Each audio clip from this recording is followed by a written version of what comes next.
All right, so good evening, everyone. I am Felicia Durden, and I am so happy to be here tonight on our first evening as we go through Colson Whitehead's Pulitzer Prize winning book, The Nickel Boys. It's an amazing book. And first of all, we're going to learn a little bit about Colson and about the time that he wrote this book. And then we will go into a first few chapters. All right, so first we're going to talk about Colson Whitehead, who is absolutely one of my favorite authors. He is my age. He was born in 1969 and he was raised in Manhattan. He was a student at Harvard College and he started working at the Village Voice, and they saw in him just a real talent. He wrote reviews of TV, books, and music. And in fact, he has a new book out that I'm really into. That maybe we'll read eventually, where he's kind of those 1960s, like Ocean's 11, he wrote a book like that. So what's so neat about Colson is that he writes so many different types of books. He wrote a book about a zombie apocalypse even. So in a recent interview I saw with him, he says he writes about what he likes and what he feels he has something to say about.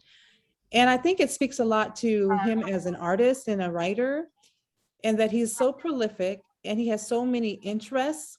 That's what makes him so very, very interesting. We talked about how Zora Neale Hurston was able to really talk about the language and get us to draw into the characters.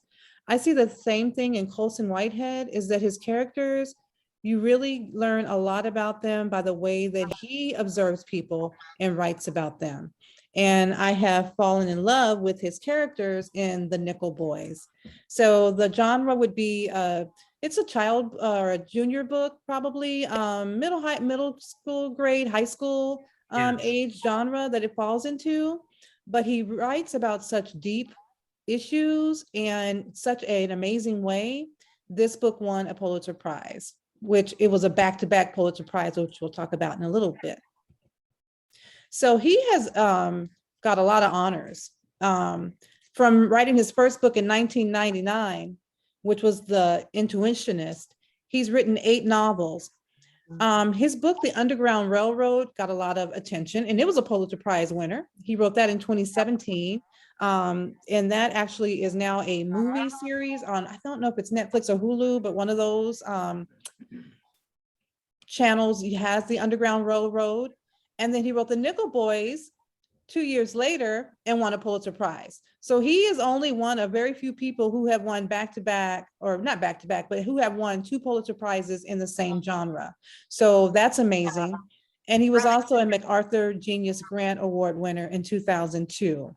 The reason that he wins these honors, again, in my opinion, is just his way of understanding what's going on in the nation, what's going on in politics and in social culture, and he's able to write about it. I mean, a zombie apocalypse, all the kids are into zombies, that, those different shows, and he wrote a book about it.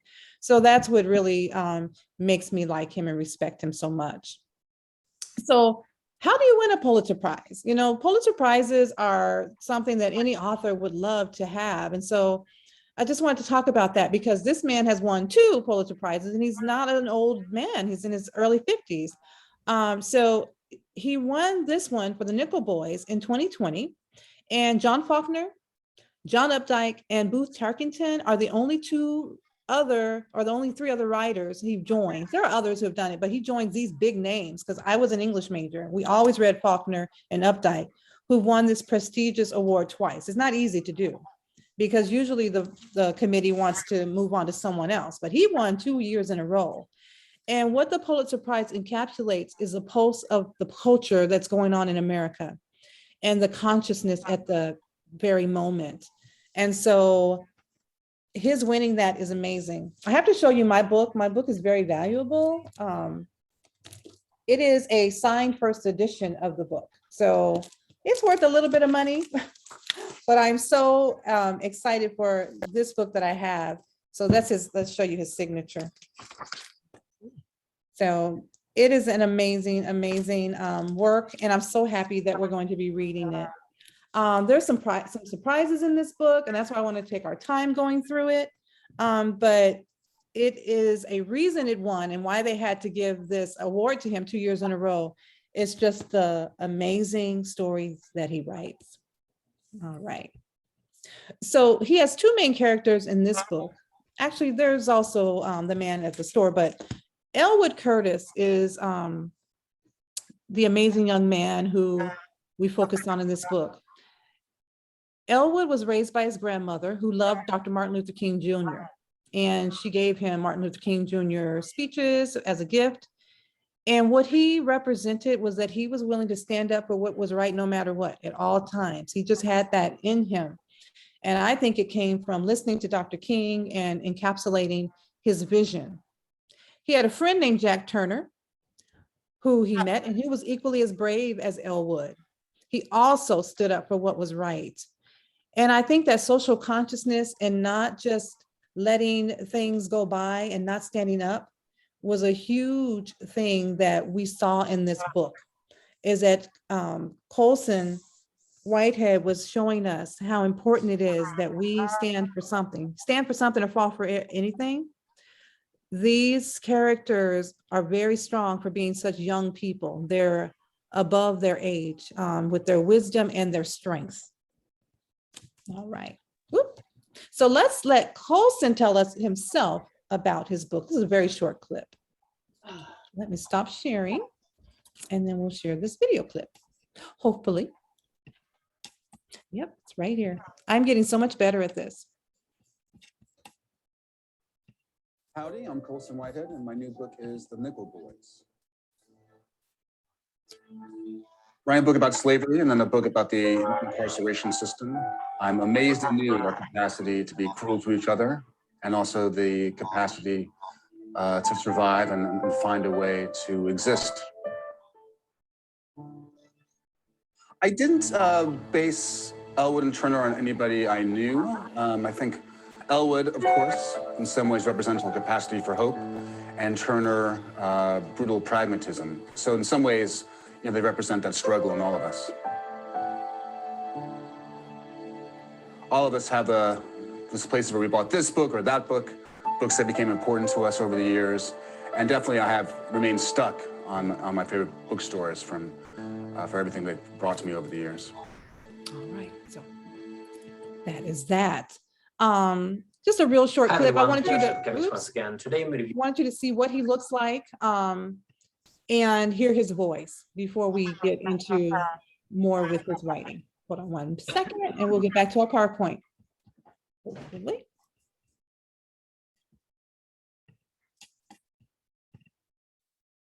All right. So the civil rights movement and protest. This is important because we've learned in the book that Elwood participated in the movement and that he stood against racial injustice. He was a high school student who had recently gone to an integrated high school, but he still had that social conscience. And we know that a lot of young people at that age, they get into standing up for what they feel is right.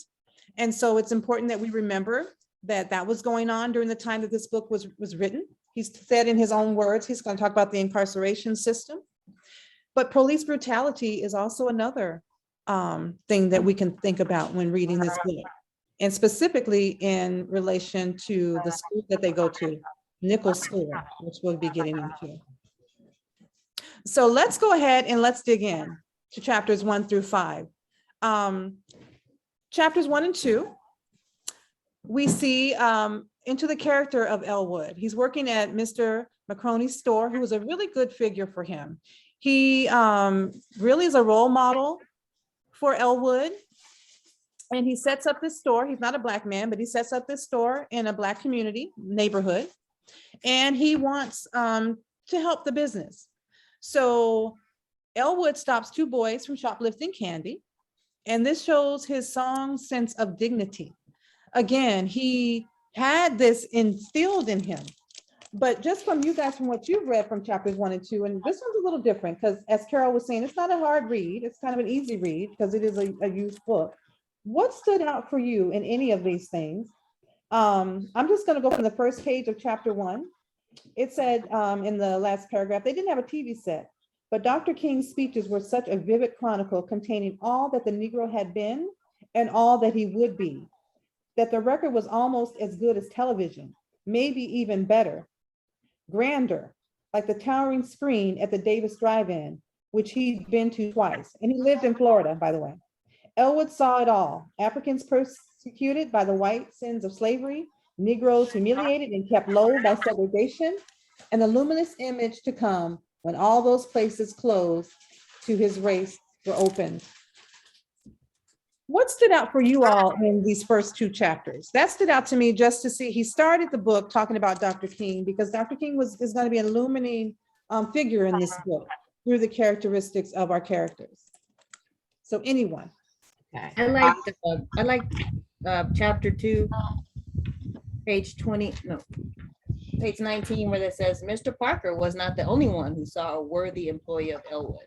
White men were always extending offers of work to Elwood, recognizing his industrious nature and steady character, or at least recognizing that he carried himself differently from the other colored boys his age, taking this for industry. Good, good. Tell me more, Tara. I just feel like that's going to be a tone throughout the book, and it's going to probably break me. It's going to be hard for me to read this book, but basically it's a level of that's kind of a privilege, right? Because he is seen.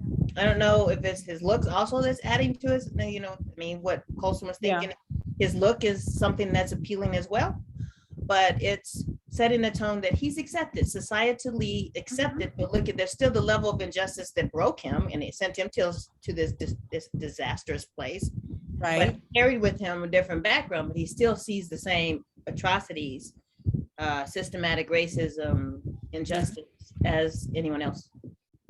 Excellent, excellent point. Although he looked the part, he's still Black. Right. And he still was subjected to being sent to this crazy place for a year. Anyone else? I have a comment. Go ahead, Carol. Thank you, honey. In chapter 2, when they brought up, which I appreciated very much, Brown versus the Board of Education and everything that Dr. King was doing and how we were beginning to see the light at the end of the tunnel. And this was really to show the struggle of what we've done, how we have to come along, and how strong we are as a people, that in spite of everything, we have our own dignity to stand, be who you are. But one of the comments I wanted to make was on the introduction. The prologue, okay. Yes, because it starts off at the end, and yet it is the beginning. When it's letting you know that there were 7 children whose bones were found, who had been discarded. And you begin to wonder why those children, who are they, and how difficult it was for the ex-students to go to the reunions to try to remember the past. Because part of our history is sometimes we just put it back in the box and say that was yesterday. And I have to move on. But you could see how it had destroyed many of the souls, because the segregation always being placed second, hearing all the negative terms, it destroys many, but not all of us. Not all. And it is a very, very difficult period of time that Elwood's going through, because he's getting able to witness the turning point that is about to come. Absolutely. Excellent. And I appreciate you saying that. Brown versus Education, we're going to see how it impacts him with his schooling. But you're right. I don't want to talk too much because there's so many secrets in this book, and I don't know if you've already read it or know about it, but Yeah, and one of the points when he said, you're the young knights that are taking the fight to the dragon. And it's really saying that you almost go back to the time to fight for what is right, that we're standing up not just for ourselves, but it is for everyone. It's for everybody. And it's to have the justice, to stand apart, and the grandmother being a typical grandmother, you know, carry yourself correctly. I have better hopes for you. And I don't know if in this chapter, was it mentioned about the death of the grandmother's father, her son, and her husband, that made her reluctant to encourage Elwood to go the same path, because she had already watched 3 generations broken. And she wanted to protect him as best she could. Dr. Durden, oh, I'm sorry, Carol. I'm done, honey. I'm done. Thank you, Carol. Go ahead, Michelle. Thank you. I wanted to go back to the fact that he had to carry himself a certain way, be seen a certain way in order to even be considered. Mm-hmm. You know, we Right. still are doing that with our kids now. We tell them, don't wear those do-rags. You know, don't be loud. It's Survival. survival. And look how many years, and we're still teaching these lessons Yes. so that our children can promote themselves, be seen, be accepted. So yes. Yes. Good point. Because I think too, this is Carol, we have to remember there is only one rule, and you can still be yourself, but you have to learn wherever you go to work. If this is what they require, then you do it. You're not really giving up your identity 100%. But there are certain things that we want our children to survive in this society. We want Right. them to do well. And a lot of the distractions that they have, the tattoos, and this goes across the board, kids with the tattoos, the saggy pants, the big earrings, it makes it more difficult for them to get jobs. Mm-hmm. You know, so I think we all still do that, to say to our children, stand up straight, take off those shoes, who are your friends? And I think every parent does that. And grandparents say, who is that she's dating? You know, who is Right. I thought, good point. That's why I wanted you guys to see Colson. We see his hair. I think his hair is beautiful, but he doesn't fit the mold of a Pulitzer Prize winner. You know, he's pretty hip. He has his beautiful locks. Yeah. He's amazing. So he is taking a stand and being who he is too, but writing the heck out of it and winning all these awards. And you have to remember, he had mothers like me that are from the 60s. So that's how we raised Yeah. you. Because he's the same age as my son. So yes, we raised you to be strong, be who you are, That's right. but do it the correct way. That is correct. That is correct. I think I cut someone off. Anyone else? This is Chris. Go ahead, Chris. Okay, I'm looking at this from a different perspective. Of course, yes. I know that persons are reading the chapters and making comments here. But what I see happening is this writer, this author, who is very young, a very young man, did his research. His hero, of course, in this book is Dr. King. He talks about Dr. King in, taking a position that relates to labor organizing or unionism, or on behalf of the workers, staging a strike, and he supports the strike. So I can see that the author has done his research in terms of themes that relate to the larger picture of civil rights in the South that affect everyone and not just Southerners. So what I see happening is the author is setting a stage. He already has the hero, the grandmother. The grandmother is not only his mentor, his heroine, but in this stage, in this story, that grandmother personifies humanity. And you can see throughout the book, in the way that the author writes about the grandmother, the stories that she imparts, the work that she does, the sacrifices that she makes for him, and he understands that. What I see here is this author, for quite a while reading this book, I thought that I was reading a biography. I thought I was reading the biography of course, Elwood, a fictional character, but the author was using biography as a method of writing, and not really, in my view, painting a picture and using Elwood as one example of a young man who is moving along in his life, bad luck, good luck. At the same time, I read that the author knew about industrial homes for boys, reform school for boys. He did his homework. He knew about what happened, the discovery of grave sites, the investigations that occurred later. He did his homework first, and then he wrote the novel, but using biography as a tool to tell the story of all these young boys who have been sent to reform schools or industrial schools, and these kinds of things that happen in these schools. They can happen at orphanages. They can Right. happen at reform schools for girls and boys. They can happen in boys camp or Boy Scout camp. All Mhm. those kinds of things that happen to young people who are abused by elders, elders, church people, white men against black boys. It's a very common story. So Yeah. the author has taken characters, embedded these characters in his book, especially the grandmother. Yeah. The grandmother to me is humanity to him. Mm. They're the bad guys, they're the good guys. And who speaks for the children? He does. He doesn't speak so much for himself as much as he's trying to bring attention to what is happening to young boys who are helpless, children Right. who are helpless at the hands of adults who control their lives, who abuse them without thinking about it, who shut them aside, who bury them, who kill them, who murder them and get away with it. And it's a cause and effect.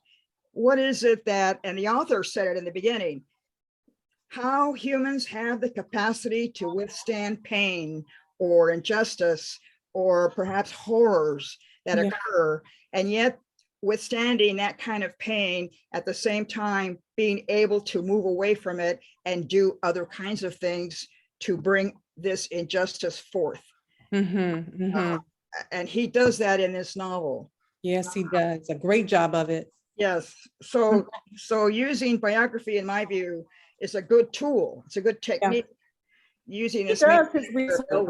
he's Mhm. hero, but at the same time, the Mhm. grandmother to me Mhm. is the He, heroine. I agree.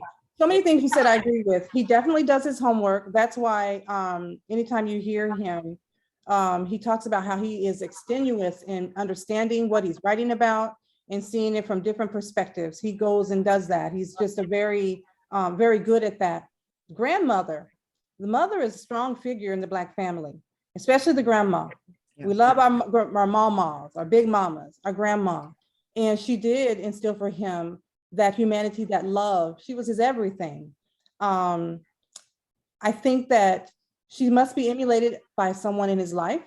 I've not heard him talk about that, but the way that he was able, and you're very, very right about that, he was able to instill her into the story in such a way, it really helped us see how much she was adored and loved. And I don't even want to go into your points about all the abuse, because, you know, we know that's true, and it continues to this day, of the injustices. Anyone else have anything to say before we go on to chapter 3? Chris, those are great points. Thank you. Right. I really enjoyed how he incorporated the times of the 60s, Mm-hmm. and that, you know, with the boycotts and the things that were going on, because at that time I was in college, so I was very aware Yes. of what was going on and what was beginning to change.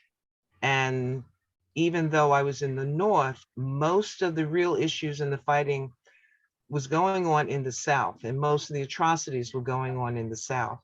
And one of the things that was going on in the South is that with prisoners and the children in these homes, they had what they call a leasing law. And we had that they were working for the government, and they would make things for the government. And so that the prisons were making money. And that was an actual law that anyone who was in jail, that's what they had to do. So I think that he's made some great points with bringing our history Yes, to the forefront with the story itself. absolutely. What That was is, happening in the 60s. he's skilled at it. He is amazing at that. All right, let's go on to chapter 3.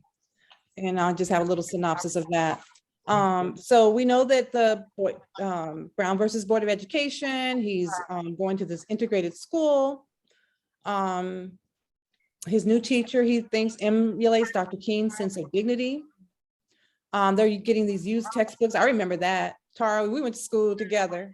We got all the old books, never had a new book at our schools.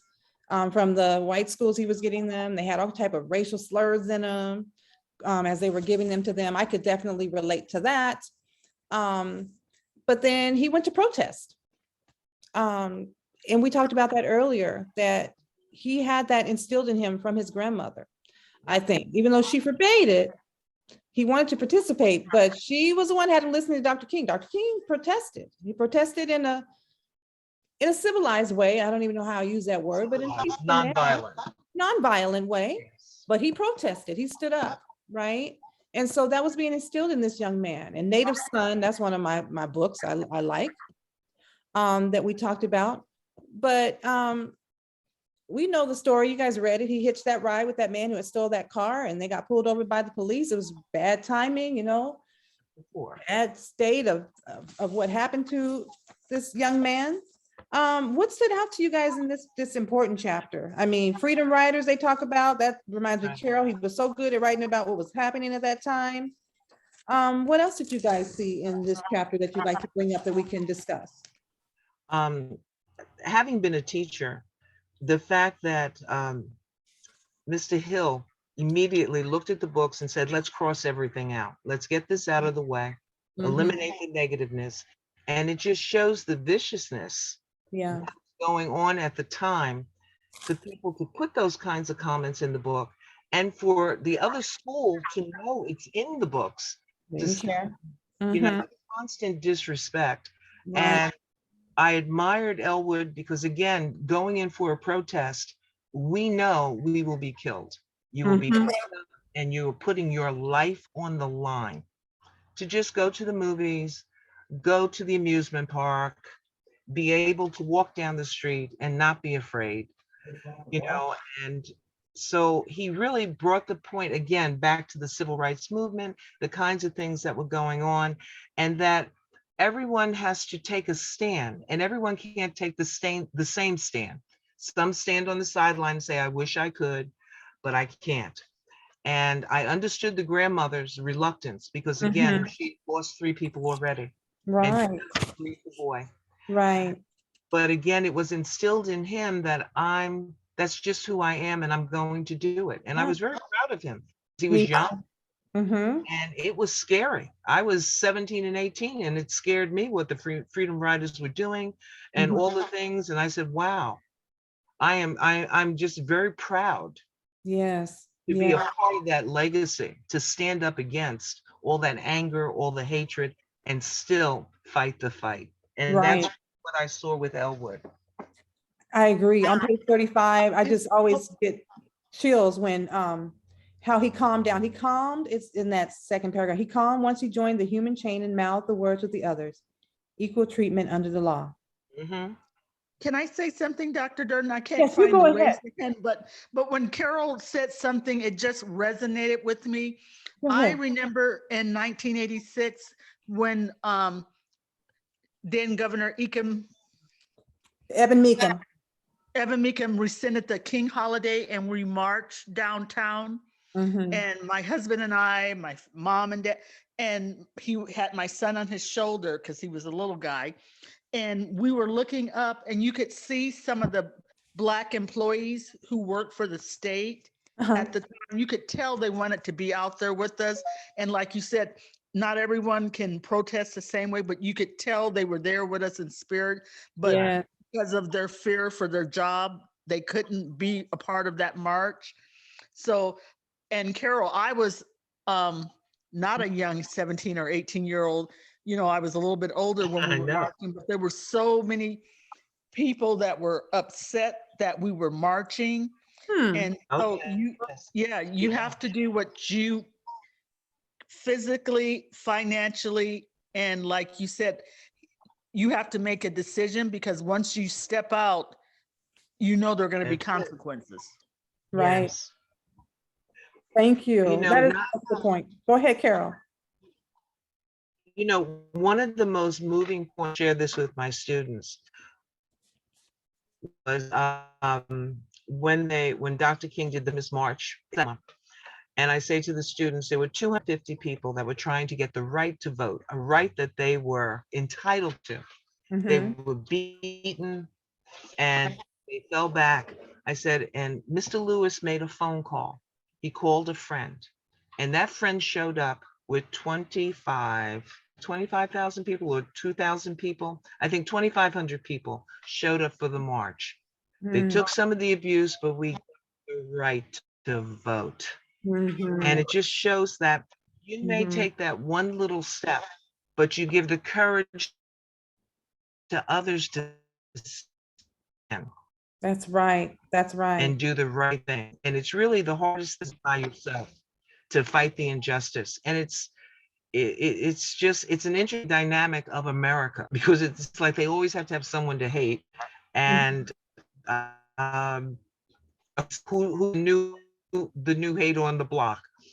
But we have been in this struggle forever. Book again, I'm thank you so much for picking this book Oh, it's an because amazing book. it's youth, what kids can do. Mhm. I love it. Thank you. That's it for Yeah, and it reminds us of what's going on now with Black Lives Matter and yes. yeah, we'll be talking And the about that. voting rights. Yes, yes. Anyone else? And the Tom? voting rights. Yeah, they're The trying to voting- take that away from us. Yes. Okay, no. Chris? Anything to add? Yes, the civil rights movement in Arizona, in Maricopa County, Mhm. came a little bit later, 66, 67, 68. And of course, really 69, 70. But in the mid 60s, 65, 66, 67, you do see political events occurring that will lay the groundwork for what will be called the civil rights movement in Maricopa County. Because now we have politicians who are now representing voters in South Phoenix. Of course, we have we have Alfredo Gutierrez, who becomes elected in 1967. We have Burton Barr, who also becomes involved with the so-called civil rights movement on behalf of minorities in South Phoenix, which includes, I should say, Mexican Americans as well. Yes. And of course, we do have individuals who represent the upper class, Mr. Good and his wife. Yes. If you read the wonderful book called Race Work, Matthew Whitaker, Matt Whitaker, professor of history at that. I know him. Yes. Yes, Race Work, his book is not so much about the civil rights history of Maricopa County as much as it is about the people who are in the upper class who then come to protect the rights of others, including minorities, and not just African Americans in this period of time at 66, 67, 69, but politics plays a big part in how this civil rights movement is going to play out, so that by the time Ev Meekum becomes governor, he really has nowhere to go except down, because he is the bad guy, and he deserves to be in that bad guy position because he put himself in that position when he denied the recognition of a Martin Luther King holiday twice. There were others involved: Burton Barr, Mr. and Mrs. Good, Ragsdale family, and others, and teachers who were teaching already from Carver, who went on in the community and became involved as educators in mixed neighborhoods, in mixed schools. We have teachers, we have educators, we have politicians, we have civil rights workers, we have writers, we have historians, we have merchants. All of these people come together to bring forward the civil rights movement that does become important in establishing the rights of people of color, and not so much just one group. Right. So Arizona has its own different experience than what's happening with the Freedom Riders or Dr. King elsewhere, or others, the women who boycott, who are involved in boycotting in the South, the women who are the domestics, the women who are the housekeepers, the women who are the cooks, and they boycott Montgomery, for example, the transportation industry. So all of these kinds of things you read about later in one's education, or you hear about later as one experiences their own civil rights movement.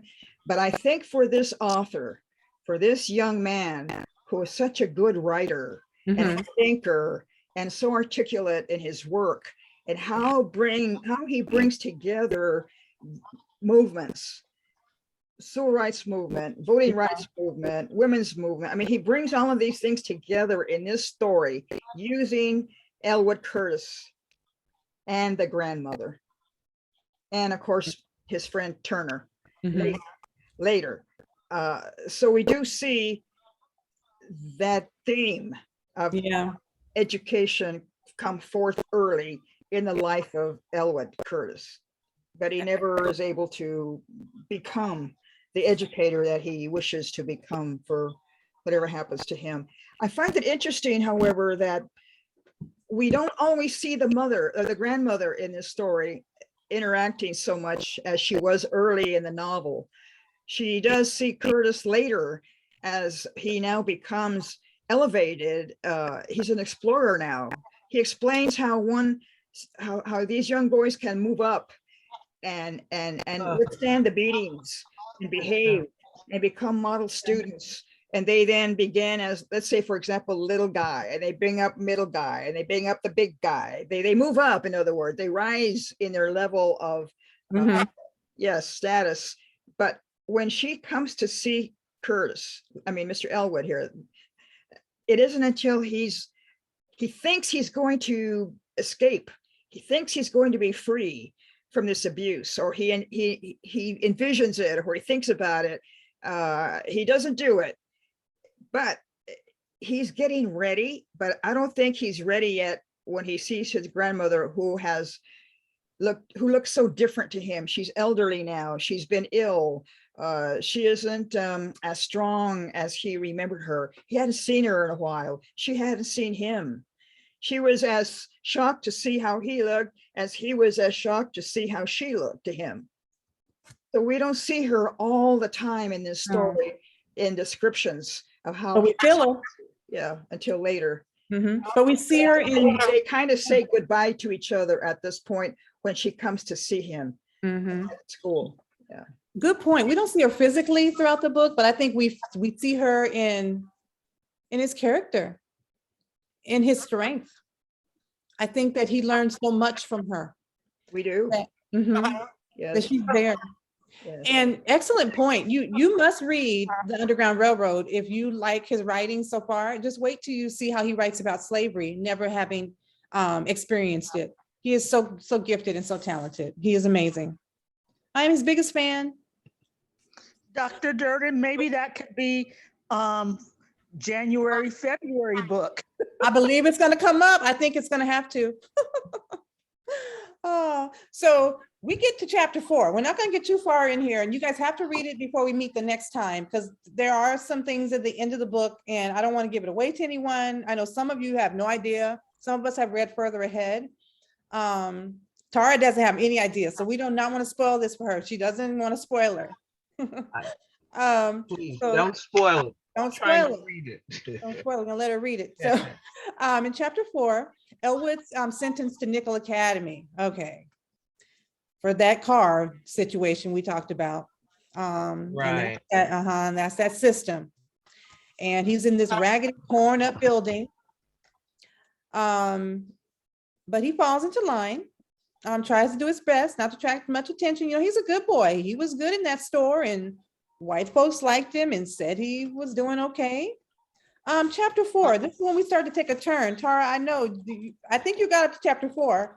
We'll let you speak first. How did you react to chapter 4? What were you thinking? Yeah, this is, I think when I spoke earlier, I was really sort of combining what I noticed in chapter 2, which shows up again in chapter 4, that he is still acceptable and still, even in these horrible circumstances, still seen with favor, still trying to do the right thing, still trying to be acceptable, still trying to be, that his presence would be digestible to people. And it still brings up so much pain. It's very painful. Yeah, I just, even when he was in the back of the police car, I didn't quite understand that, if that was the end of chapter 3 or chapter 4, that they had the list of people. Chapter 3. Is that chapter 3? Okay. Just being not trying to make any trouble, still not trying to make any trouble, trying to do the right thing. And Right. yeah, I guess I'm gonna be Yeah. surprised because, yeah, I'm not to the part where we're gonna get these surprises you're referring to, but I guess I just need to keep going. It's a theme. It's a theme, and he's doing a really brilliant job of showing who this guy is. Absolutely Mhm. is. Thank you, Tara. Carol, what do you You think? could really, it was really interesting because the child is being thrust into a situation that he has absolutely no idea what's going to happen. He knows his dreams are done. He knows his grandmother is not going to be pleased. And it's a time for a young boy to grow up and be a man, because this is when he says, it's just me and I have to grow up and figure it out and think it through, because he's a good kid. And fortunately, he meets a friend, in a sense, that can kind of show him the ropes and figure it out. Right. And that's a very frightening experience for It is. anybody to go the first time to go to school or jail. You would never think he would end up, just from reading about him in the beginning. No. He does. This didn't happen Right. to him. How did this happen to him? Right. My heart broke when I read about how the crying, because I have a son and I know boys and Yes. crying.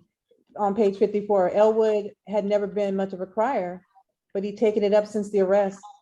The tears came at night when he imagined what Nickel held in store for him. When he heard his grandmother sobbing in her room next door, fussing around, opening and closing things because she didn't know what to do with her hands. I mean, just the turmoil, just anxiety. Scary. Yeah, it's about survival. And you almost go back in our history and think about how our forefathers were. You'd be thrust into a situation, you have absolutely no idea where you are, Right. what's expected, and you just have to watch and be patient and try to figure out. Just gotta, It's scary. terrifying. So he gets thrust into this place, and then in chapter 5, which was as far as we were gonna go, he's smart. He was very intelligent, so he quickly learned the ins and outs of that school, this Nickel school. He's smart. He wants more challenging work. He's a good student. And he learned the system, merits, needed what you need to progress over here. But unfortunately, it wasn't related to academic work, was it? So what lessons did he learn in chapter 5? Oh, I didn't finish 5, so I can't comment. I'm sorry. That's all right. Oh, We could have, maybe most of us just got to chapter 4, and that's okay. We can stop at 4, actually, unless anyone has anything, because I really wanted to just go to 4, because we really started to get into the meat of the book and the depth once he's in Nickel. right. I'm like Carol, can we stop at 4? Yeah, let's stop at 4. I agree. We're gonna stop at 4 Yeah. because that's when we're gonna get into the A meat little of bit it. shorter than some of us. I want us to read it all the way through because we want to end it Okay. on the 18th. I'm hoping we can still do the 18th at 6 p.m. And then I think we're going to probably move into his next book. I don't know. We're going to meet in December, Michelle, yes or no? Dr. Durden, that's completely up to you. It might be a nice break to not do December. And That's then what I we was thinking. do the Jump in. Underground Railroad for I think, yeah, January and February. that's what I would like to propose. So we're going to finish the Nickel Boys and then get into our next book in January. It's an amazing, amazing story. I want you guys to understand that, and you're bringing it out. I mean, that this is a Pulitzer Prize winning book because he's really doing a great job with his narrative here. He is. And He his, really. and his use of history. So when you can read a book like this and have a discussion, it's very rich. And the discussion tonight was amazing. So we can stop the recording. We're going to do our next meeting on November the 18th. Hopefully, if that will work with the museum and everyone at 6 p.m.